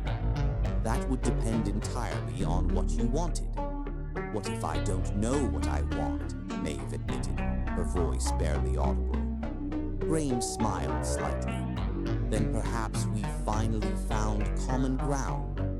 The tension between them had transformed. No longer the power-laden dynamic of administrator and student, nor the manipulative pursuit of earlier months. Something more balanced had emerged, an attraction between equals despite their different positions. "I should go," Maeve said, though she made no move toward the door. "You should," Graham agreed, similarly motionless. Neither spoke for several heartbeats, the small office charged with unspoken possibilities. Finally, Maeve stepped forward decisively. "Just once," she whispered, echoing his words from months earlier. "I need to know." Before Graham could respond, she closed the remaining distance between them. Their lips met in a first kiss that answered questions while creating countless more, gentle at first, then increasingly urgent as months of tension found release. When they finally separated, Maeve stepped back immediately, touching her fingers to her lips as if to preserve the sensation. "That shouldn't have happened," she said, though without regret. "No," Graham agreed, making no move to touch her again despite the obvious desire in his eyes. "What happens now is your decision entirely. I won't pursue, I won't pressure, I won't leverage anything to influence your choice." The complete surrender of control from a man defined by it struck Maeve deeply. She moved to the door, needing distance to process the implications of what had just occurred. "I don't know yet," she said honestly. "I need time." Graham nodded, respecting her uncertainty without demanding resolution. "Time is something I can offer without condition." As Maeve left the clinic, rain still falling gently around her, she felt simultaneously confused and curiously liberating. For the first time since meeting Graham Smith, the next step belonged entirely to her. No power differential, no manipulation, no external pressure forcing her decision. The only question remaining was what she truly wanted, independent of all other considerations. And that answer, Maeve realized, was far more complicated than she had ever anticipated. Chapter 8. Reputation in Tatters. The kiss changed everything and nothing. For 2 weeks afterward, Maeve and Graham maintained careful distance. No calls, no texts, no accidental encounters. Both recognized the need for deliberate consideration rather than impulsive pursuit. Maeve threw herself into academics with renewed focus, her volunteer experience having crystallized her research direction. The university's neurogenetics laboratory became her sanctuary until the morning she arrived to find a group of students huddled around a computer, falling silent at her appearance. "What's going on?" she asked, setting down her bag. After uncomfortable glances, one student turned the screen toward her. On it was a grainy but unmistakable photo of her and Graham at the clinic, caught in their momentary kiss. The anonymous post claimed insider knowledge of their ongoing affair, despite the university's investigation. Maeve's hard-won professional equilibrium shattered in an instant. She left without a word, ignoring concerned calls from classmates as she walked briskly to her apartment, hands shaking with anger and humiliation. Inside, she found her phone flooded with messages, some expressing support, others containing thinly veiled judgment or outright hostility. Most devastating was a formal email from the prestigious Kaufman Fellowship Committee, withdrawing her recently approved application due to character concerns inconsistent with our institutional values. Years of exceptional work dismissed because of a single moment of emotional vulnerability. Maeve sank onto her couch, despair threatening to overwhelm her hard-fought resilience. Her phone rang, Graham's number. She let it go to voicemail, then listened immediately. "Maeve, I just heard. I'm so sorry. This was exactly what I feared." His voice carried genuine anguish. "I'm taking action to address it immediately. Please call when you can." She didn't call. Instead, she spent the day in solitary contemplation, weighing options that all seemed equally unpalatable. Transfer to another university. Fight the rumors directly. withdraw temporarily. Each path carried significant professional costs. By evening, a decision crystallized. She would neither flee nor capitulate. She would continue her work with redoubled commitment, forcing recognition of her merit regardless of gossip. The path would be difficult, but abandoning her goals would be unacceptable surrender. As she reached this resolution, a knock at her door interrupted her thoughts. Through the peephole, she saw not Grain as half expected, but Dr. Hargrove, the university board chairman who had overseen Grain's removal. Miss Saylor, he said formally when she opened the door. May I speak with you briefly? Wary but curious, Maeve invited him. Dr. Hargrove declined her offer of tea, coming directly to the point with characteristic efficiency. I'll be brief. Dr. Smith contacted me this morning with an unusual proposal, which I felt obligated to discuss with you personally. Maeve's wariness increased. What proposal? He has offered his complete resignation and divestment from the university. Not temporary leave, but permanent separation, including financial ties. Dr. Hargrove watched her reaction carefully. In exchange, he requests formal university acknowledgement of your academic achievements as entirely merit-based, plus reinstatement of your Hoffman Fellowship nomination with the committee chairman, who happens to be an old colleague of mine. Maeve sat straighter, processing the implications. He's sacrificing his position permanently. For me. So it would appear. Dr. Hargrove's expression remained neutral.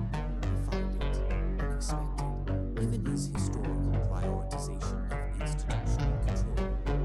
You don't believe his motives are genuine, Maeve observed. I'm reserving judgment, he replied diplomatically. However, the board requires your perspective before proceeding. This arrangement directly affects your academic future. Maeve stood, moving to her window as she considered the proposal. Grain was offering to permanently surrender the institution he'd transformed, his life's work and primary identity. Not temporarily for appearance's sake, but irrevocably. He built Westfield, she said quietly, transformed it from regional mediocrity to national prominence. Indeed, which makes his willingness to sever ties completely rather remarkable. Dr. Hargrove studied her with clinical assessment, unless his priorities have fundamentally changed. The implication hung in the air between them. Maeve turned back to face the chairman directly. I won't accept his resignation as a condition for my academic standing, she stated firmly. My work should be evaluated on merit alone, not leveraged in some grand gesture. Dr. Hargrove nodded, seeming unsurprised. A principled position. However, Maeve continued, I believe, Doctor, Smith's offer demonstrates his recognition of institutional responsibility. The power differential that exists should be acknowledged in resolving this situation. Meaning the university should address the structural inequities that allow rumors to disproportionately damage students while protecting administration. Maeve's voice strengthened with conviction. Starting with formal policy changes regarding mentor-student interactions, clear guidelines for conflict resolution, and independent advocacy for students facing institutional power imbalances. Dr. Hargrove raised an eyebrow, reassessing her with newfound respect. You're proposing systemic reform rather than personal accommodation. Exactly. My situation isn't unique, just unusually visible. The solution should address the underlying problem, not just its current manifestation. The chairman nodded slowly, something like approval flickering across his austere features. A more substantive approach than Dr. Smith's dramatic gesture. Though his willingness to sacrifice his position suggests genuine acknowledgement of the problem, Maeve noted. That shouldn't be dismissed entirely. Dr. Hargrove rose to leave, considering her words. I'll convey your perspective to the board. And Miss Saylor, he added at the door. Your handling of this situation demonstrates exactly the integrity and strategic thinking that initially distinguished your application. Remember that. After his departure, Maeve finally returned Graham's call. When he answered immediately, she came directly to the point. A dramatic resignation won't solve anything. His exhale was audible. You spoke with Hargrove. I did, and while I appreciate the gesture's magnitude, it's the wrong approach. What would be right? Graham asked, the question genuine rather than defensive. Maeve explained her alternative proposal, institutional reform addressing systemic issues rather than personalized solutions. As she outlined specific policy recommendations, Graham listened without interruption. That's considerably more thoughtful than my approach, he finally admitted. Your approach was emotional, Maeve observed without condemnation. Born from genuine desire to protect me, but ultimately reinforcing the same power dynamics that created the problem. Whereas your solution addresses the structural imbalance itself. Respect colored his voice. I should have consulted you first. Yes, you should have. Maeve allowed a slight smile to enter her tone. Old habits die hard, apparently. Apparently, the rueful acknowledgement carried self-awareness previously absent. What happens now? Now I continue my work while the institution addresses its systematic failings. Maeve's voice grew more serious. And you decide what role you actually want at Westfield, beyond ownership and control. And us. The question emerged tentatively, lacking his former confident pursuit. Maeve considered carefully before answering. There is no us while these power dynamics remain unresolved. It would be fundamentally compromised from the start. His silence acknowledged the truth in her assessment. But afterward, he finally asked. Afterward, Maeve allowed the possibility to exist without commitment. We could explore what might exist between equals. When she ended the call, Maeve felt a curious combination of loss and liberation. The path forward wouldn't be easy. Her reputation remained damaged, her fellowship still withdrawn, the photos still circulating. Yet, she had maintained her integrity while creating potential for genuine structural change. What surprised her most was the realization that, despite everything, she couldn't quite extinguish her feelings for Graham Smith. Not the manipulative administrator who had pursued her, but the complex, evolving man who was finally confronting his own nature with genuine courage. Whether that evolution would lead toward or away from her remained uncertain. But for perhaps the first time, Maeve found herself hoping for the former, a sentiment as unexpected as it was undeniable. Chapter 9. Painful Separation. Summer brought necessary distance. Maeve accepted a prestigious research position at Johns Hopkins. 3 months developing experimental protocols for early onset dementia detection. The opportunity materialized after Dr. Hargrove's intervention, part of the university's new commitment to supporting students affected by institutional power imbalances. Before leaving, Maeve met briefly with Graham in a campus coffee shop. Their conversation remained professional, focused on her research opportunity and Westfield's policy changes. Neither mentioned their complicated feelings. Only at the end, as Maeve rose to leave, did Graham break character. "I'll miss our discussions," he said, quietly. Maeve allowed herself one moment of honesty.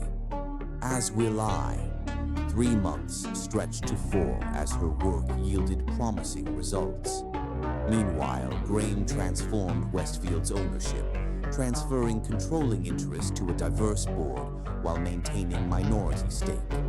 He stepped back from leadership entirely, establishing a community health initiative focused on underserved populations.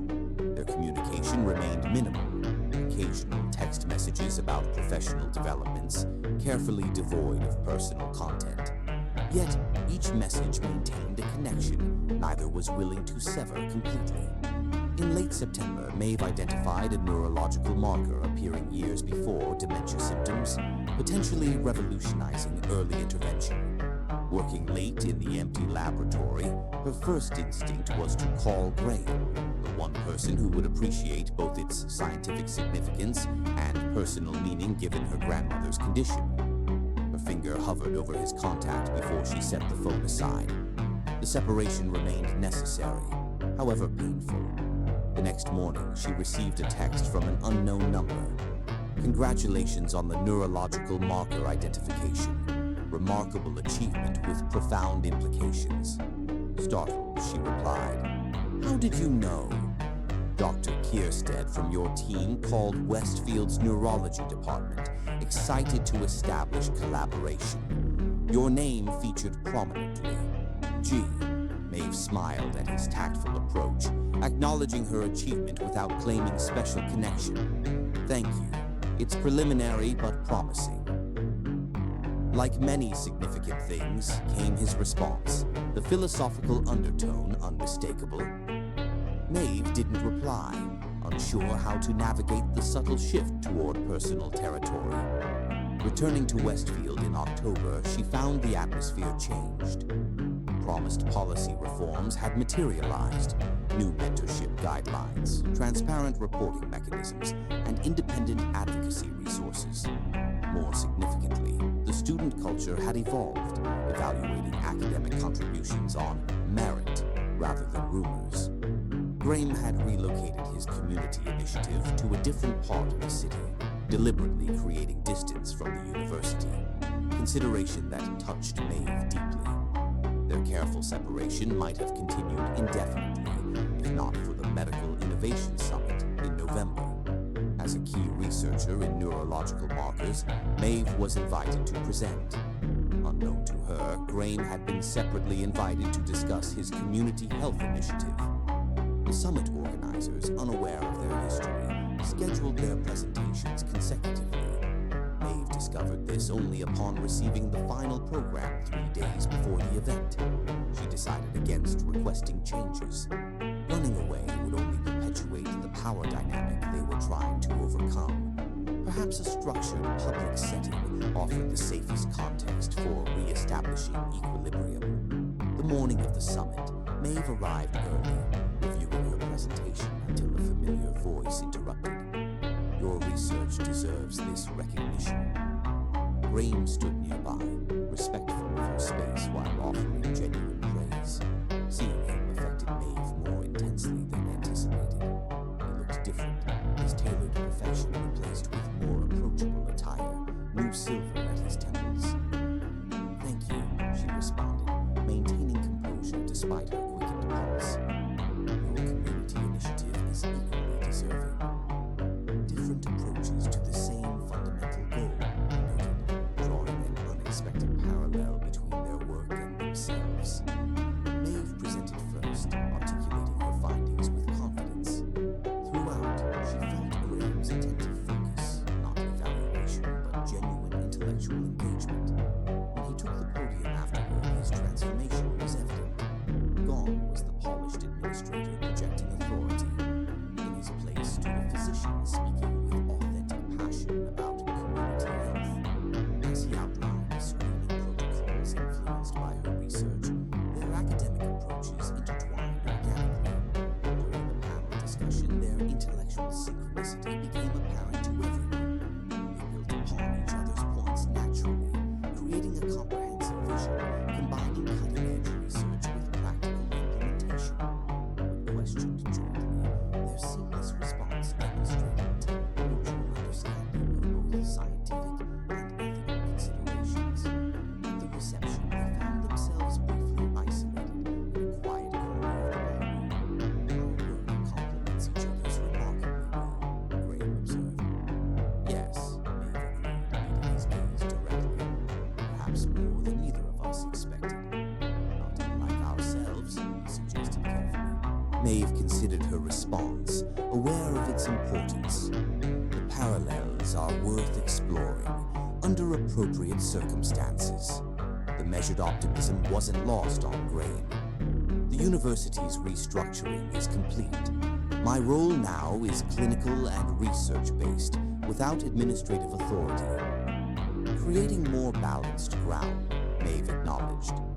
Before they could continue, others approached, drawing them back into professional conversation. For the remainder of the evening, they maintained appropriate distance while exchanging occasional meaningful glances.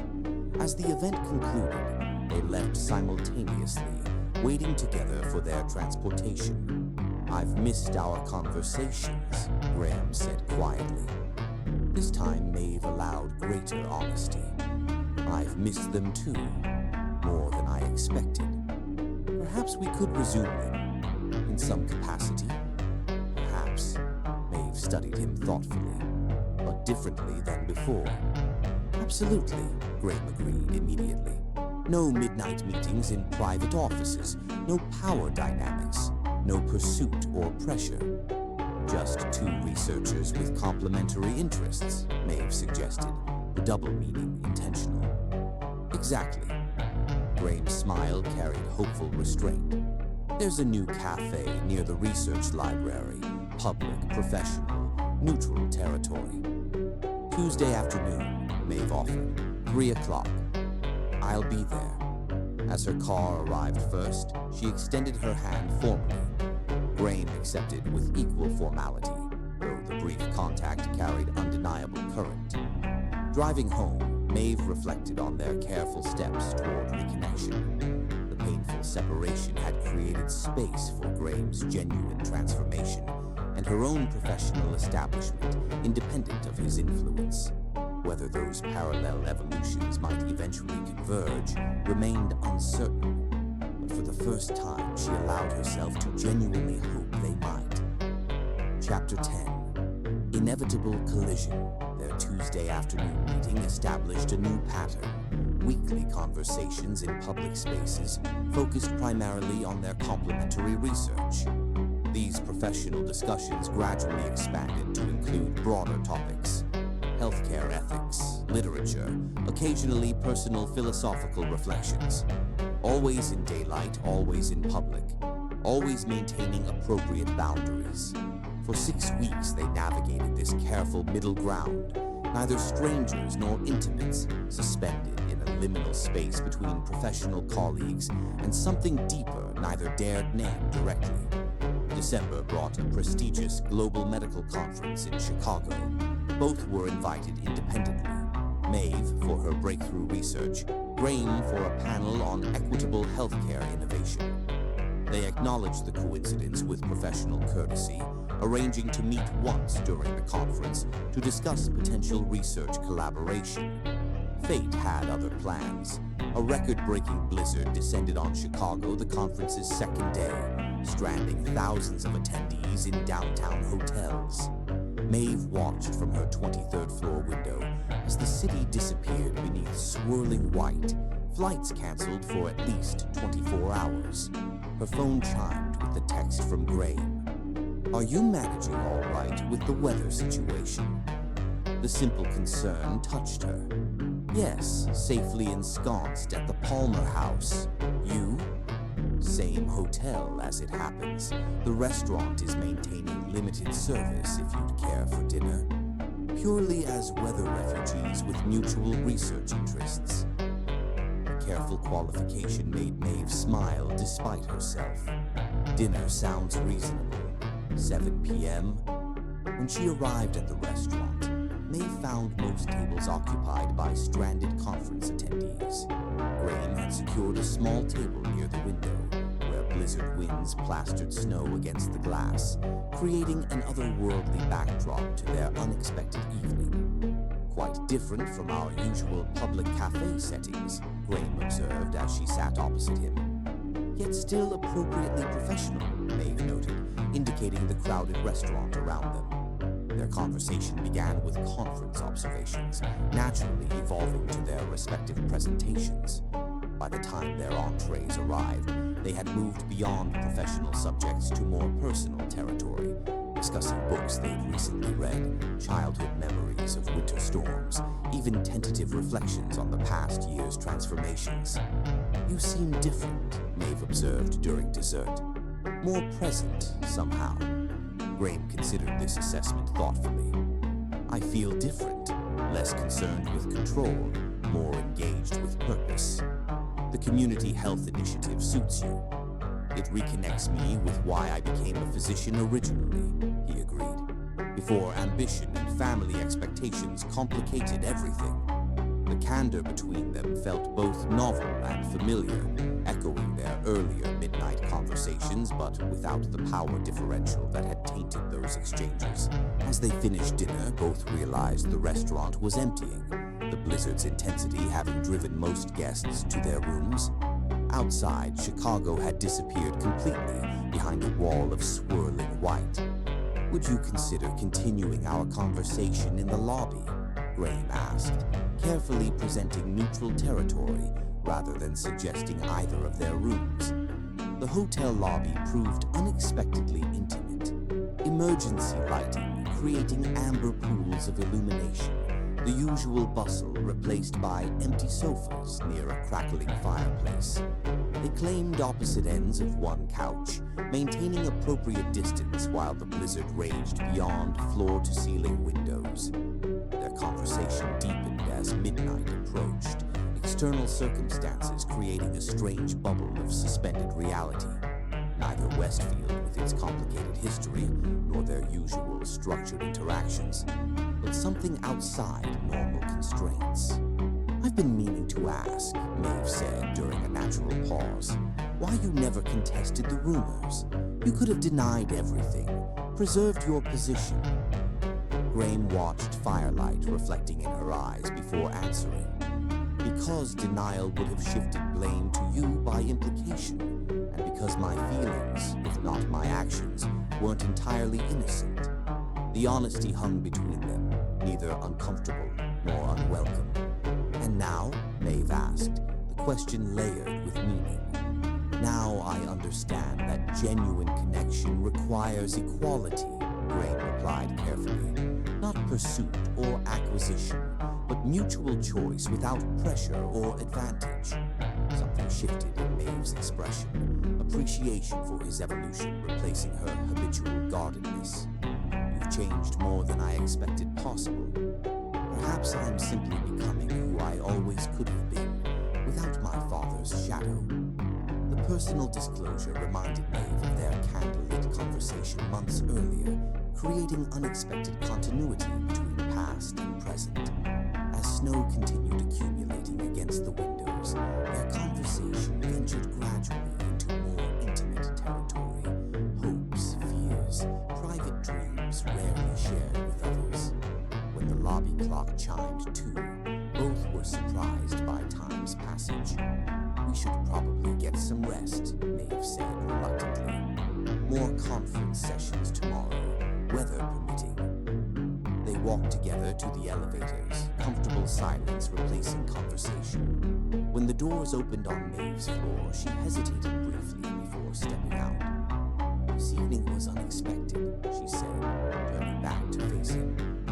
Not unwelcome, Graham asked, vulnerability replacing his former confidence. Not unwelcome at all. Maeve held his gaze, allowing genuine warmth to show. Good night, Graham. As the elevator doors closed between them, something fundamental had shifted, not through dramatic gesture or declaration, but through honest connection between equals.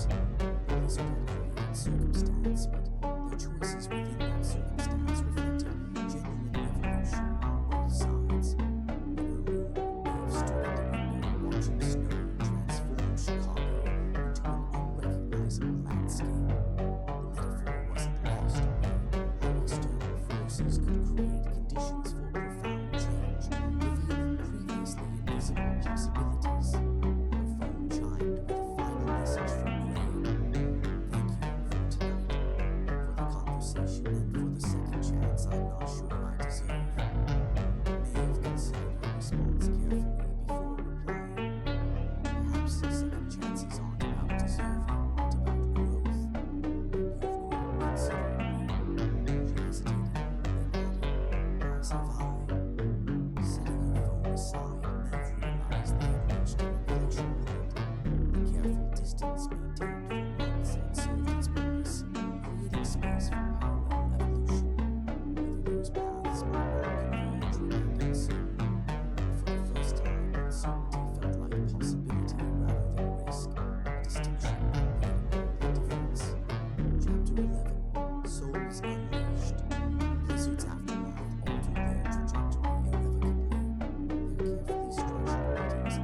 Congratulations on the NIH classification, he said, maintaining professional distance.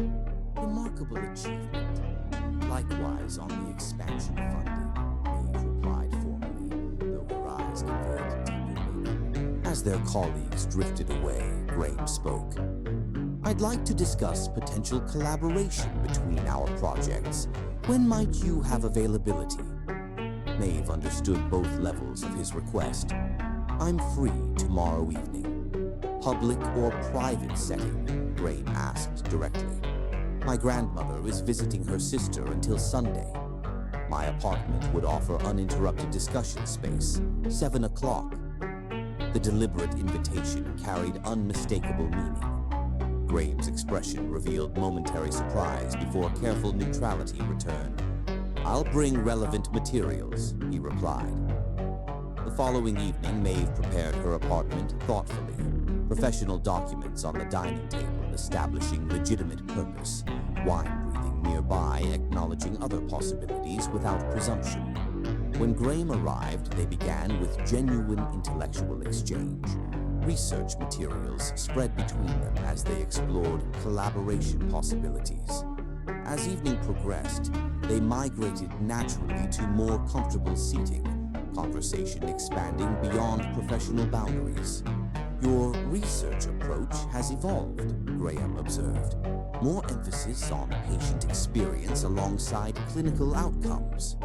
Perhaps I've developed better appreciation for human factors beyond data, Maeve acknowledged.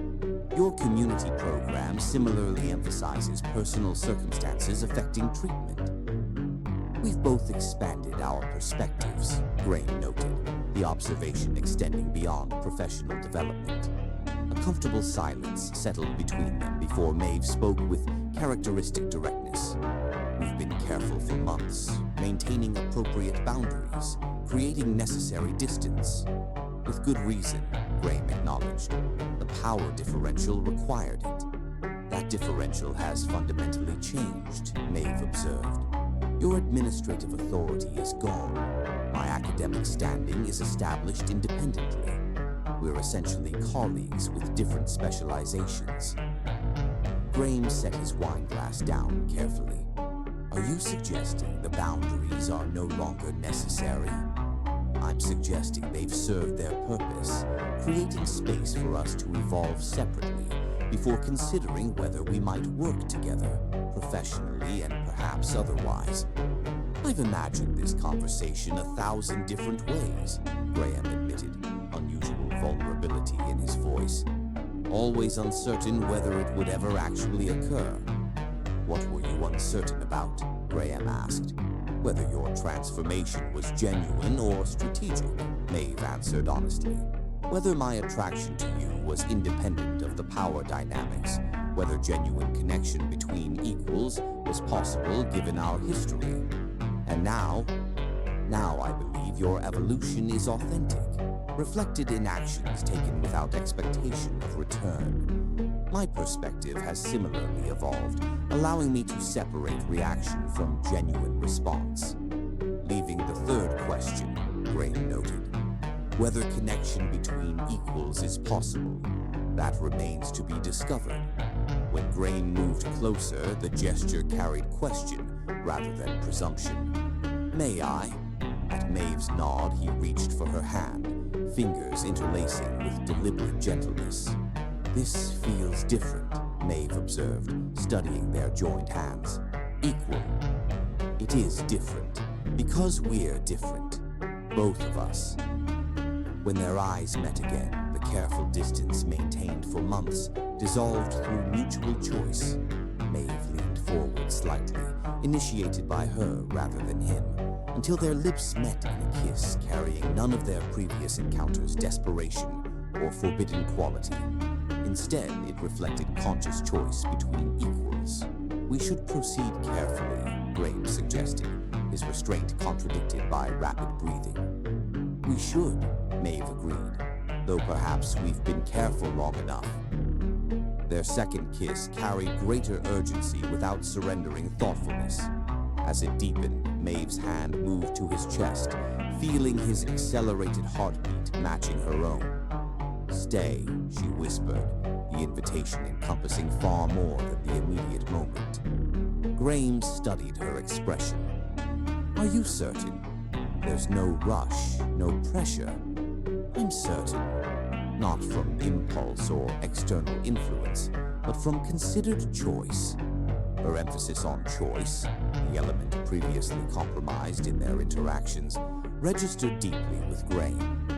He traced her cheekbone gently. Then, yes. What followed transformed their connection. Physical intimacy, reflecting the intellectual and emotional understanding developed through months of careful evolution. Unlike the power-laden fantasy that once drove Graham's pursuit, their reality emerged through mutual discovery and equal participation. After, as moonlight filtered through curtains, their conversation flowed with newfound ease between extended silences. I never expected this outcome, Graham admitted, even at my most optimistic. Perhaps that's precisely why it became possible. Because we stopped expecting or pursuing specific outcomes. Because we allowed genuine evolution without a predetermined destination, Maeve clarified, creating space for authentic connection rather than constructed scenarios. I spent my life pursuing predetermined outcomes, controlling variables to ensure desired results. And now I'm learning to appreciate unplanned discoveries, he said, drawing her closer. They yield far more meaningful results. As night deepened, their conversation drifted between professional collaboration possibilities, personal reflections, and comfortable silences requiring no verbal filling. The integration felt natural, intellectual connection enhanced rather than replaced by physical intimacy. Near dawn, as Maeve drifted towards sleep, Graham whispered against her hair, "Thank you for the second chance I never expected." "Not a second chance," Maeve corrected sleepily. "A different first opportunity, between who we are now, not who we were then." The distinction resonated deeply with Graham, who remained awake long after. Their journey, from problematic power dynamics through careful separation to this unexpected integration, reflected more significant evolution than any strategic pursuit could have achieved. In choosing to become worthy rather than merely wanting, he had discovered something far more valuable than possession or control.